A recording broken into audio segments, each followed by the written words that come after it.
दोस्तों, स्वागत है आप सभी लोगों का आप सबके अपने YouTube परिवार स्टडी मामा में। मेरा नाम है तुलसी। हम डिस्कस करेंगे आज हमारा टॉपिक जिसका नाम है अच्छे दिन अलविदा, पहले 5 साल संविदा।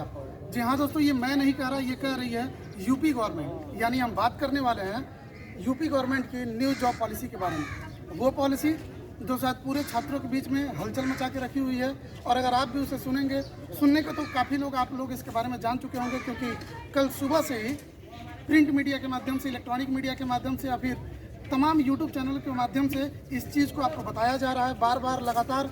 लेकिन इसके मेरिट्स क्या हो सकते हैं, डिमेरिट्स क्या हो सकते हैं, पॉजिटिव और निगेटिव सारे पॉइंट्स को हम यहाँ पर डिस्कस करेंगे। तो दोस्तों बने रहिए मेरे यानी अतुल सिंह के साथ हमारे इस वीडियो में। काफ़ी यूजफुल होने वाला ये वीडियो आपके लिए।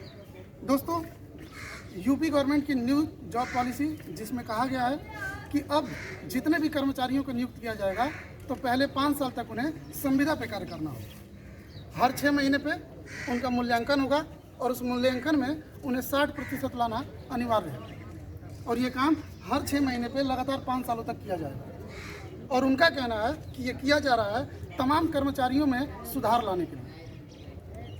अब मुझे तो नहीं समझ में आ रहा कि क्या जो प्रोजेक्ट किया जा रहा है वही हकीकत है, या फिर जादू के खेल की तरह पर्दे के पीछे कुछ और रख करके सामने कुछ और दिखाया जा रहा है।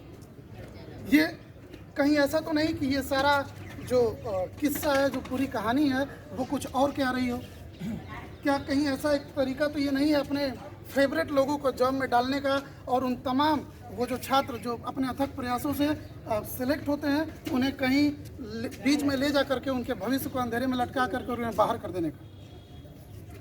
दोस्तों, क्यों परेशान है छात्र? बेसिकली इससे नुकसान क्या होने वाला है? अगर हम बात करते हैं संविदा की, तो जब भी आप किसी सरकारी नौकरी में नियुक्त होते हैं, आप एज ए कर्मचारी अगर काम करते हैं, तो 1 या 2 साल का जो स्टार्टिंग का पीरियड होता है वो प्रोबेशन पीरियड माना जाता है, जिसमें आपको वो तमाम सरकारी भत्ते और वो पेमेंट मिलता है जो एक परमानेंट जो है कि सरकारी कर्मचारी को दिया जाता है। लेकिन अगर आपको संविदा पर नियुक्त किया जाता है तो आपका जो पेमेंट होगा वो भी काफ़ी कम होगा।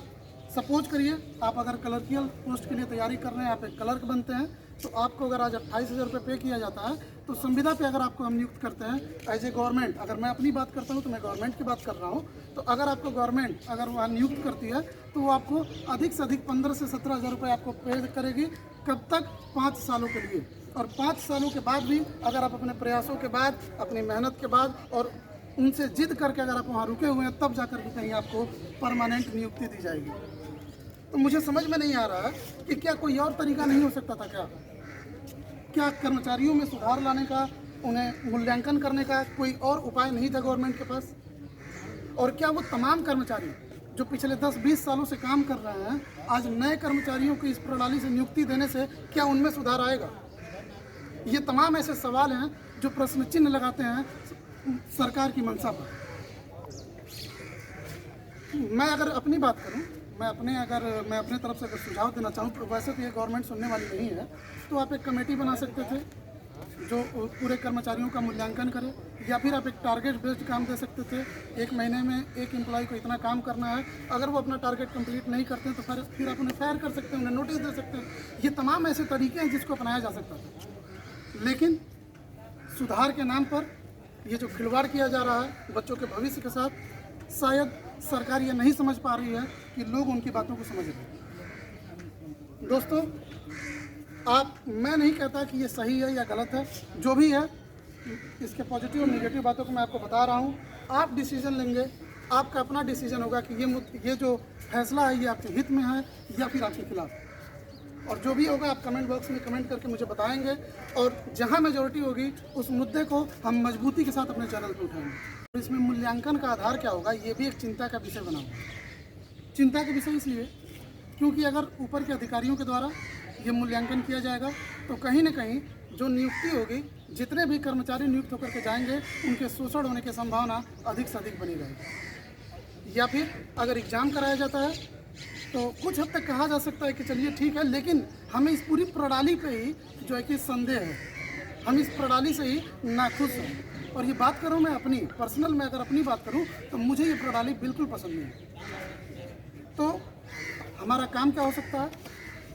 अभी क्या है कि सारे विभागों से सुझाव मांगा जा रहा है। अगर सारे विभागों ने सहमति कर दी तो फिर इसे कैबिनेट में पेश किया जाएगा।